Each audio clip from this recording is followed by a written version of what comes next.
The night started like any other for Jake Miller, a tired single dad closing up his small diner after a long day.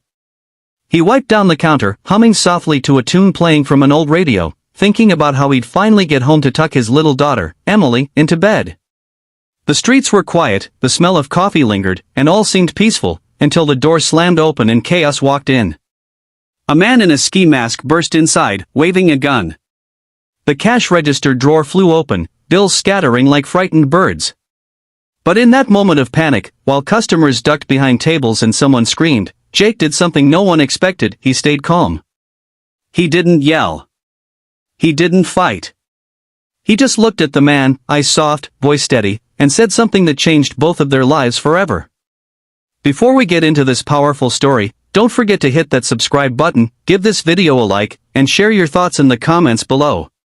You're watching Your Channel Name, where we bring you real stories that remind us how kindness still has the power to change the world. Jake had owned Miller's Diner for 5 years. It wasn't fancy, but it was his dream. He started it after his wife passed away, trying to build something for Emily, his 6-year-old daughter who still asked sometimes when mommy was coming back. Life hadn't been easy. Between juggling bills, parenting alone, and trying to smile through exhaustion, Jake had learned one thing: when life gets hard, kindness matters even more. That night, the diner had only 2 customers left: an older woman eating pie and a man in a suit sitting by the window, typing on his laptop. Jake didn't know that man's name, but he'd noticed him before. He'd come in a few times that week, always quiet, always watching. When the robber stormed in, shouting for everyone to get down, Jake's heart raced.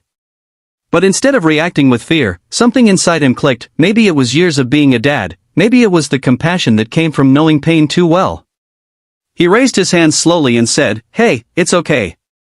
No one's gonna get hurt. You can take the money. Just breathe." The robber's hands were trembling. He couldn't have been more than 25.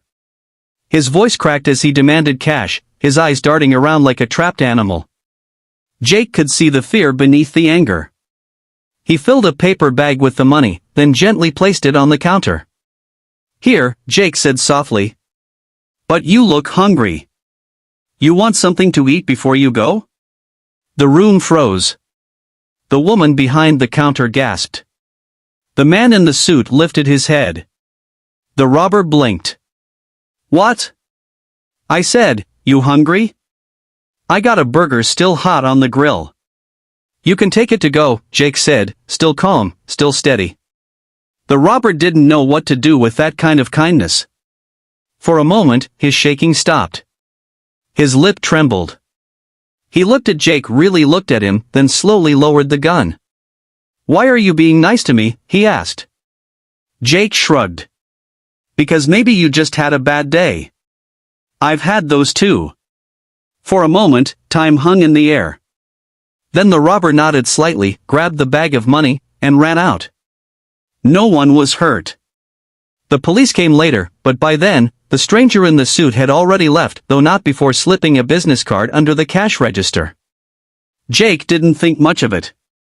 He gave his statement to the cops, checked on his customers, and finally drove home. He didn't know that the man in the suit had seen everything. And that man wasn't just any customer, he was Richard Hale, the CEO of a major security company in the city. The next morning, Jake dropped Emily off at school and headed back to the diner.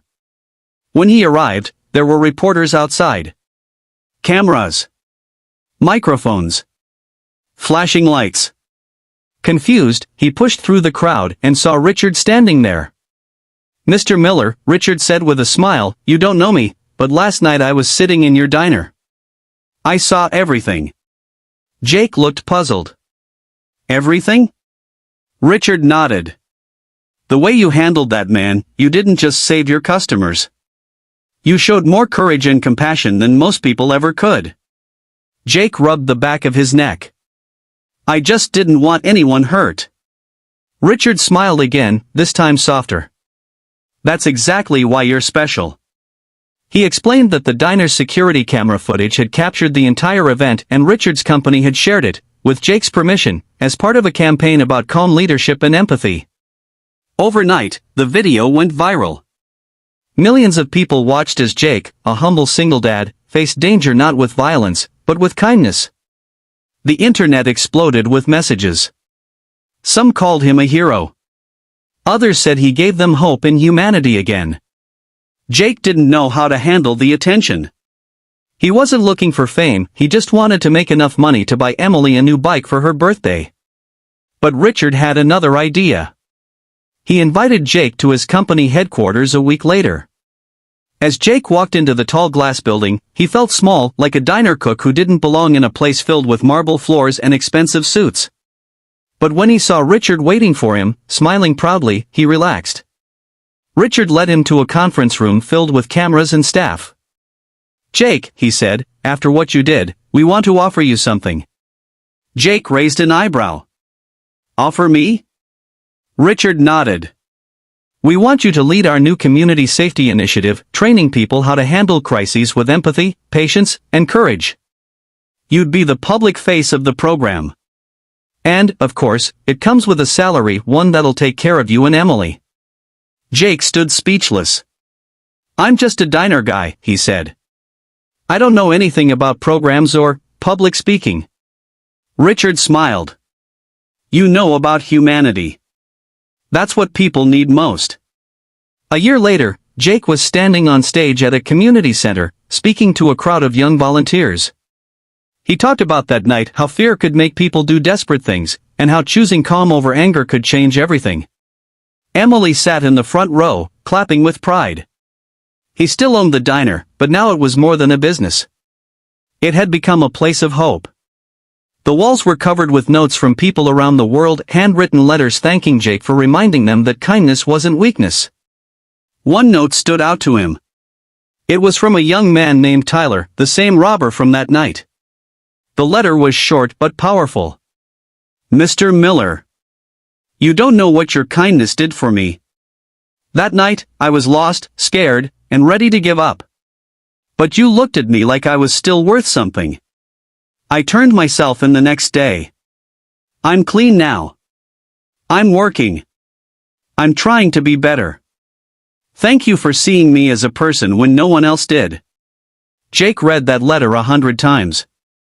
Every time, it reminded him that one act of compassion could ripple farther than anyone could imagine. Months later, Jake stood outside his diner one evening, watching the sunset paint the sky orange and gold. Emily ran up beside him, holding his hand.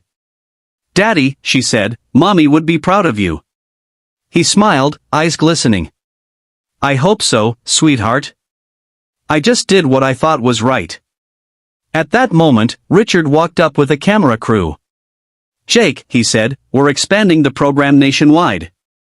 We're calling it the Miller Initiative because it started with you." Jake's jaw dropped. "You're serious?" Richard nodded. "You didn't just stay calm in a robbery. You reminded the world that kindness is power. That's something worth spreading." As the years passed, Jake's story continued to inspire millions. Schools taught the Miller method, using compassion and composure to diffuse conflict.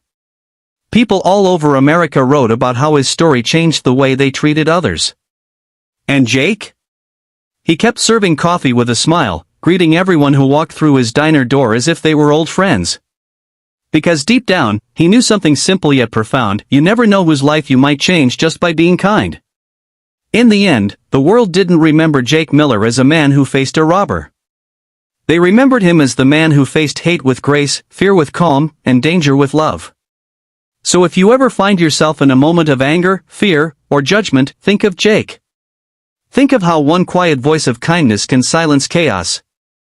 Because sometimes, the most powerful thing you can do is simply stay calm and choose compassion. Thank you for watching this story.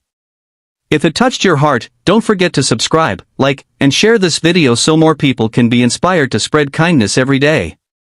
You've been watching your channel name, where real stories remind us that kindness is the greatest strength of all.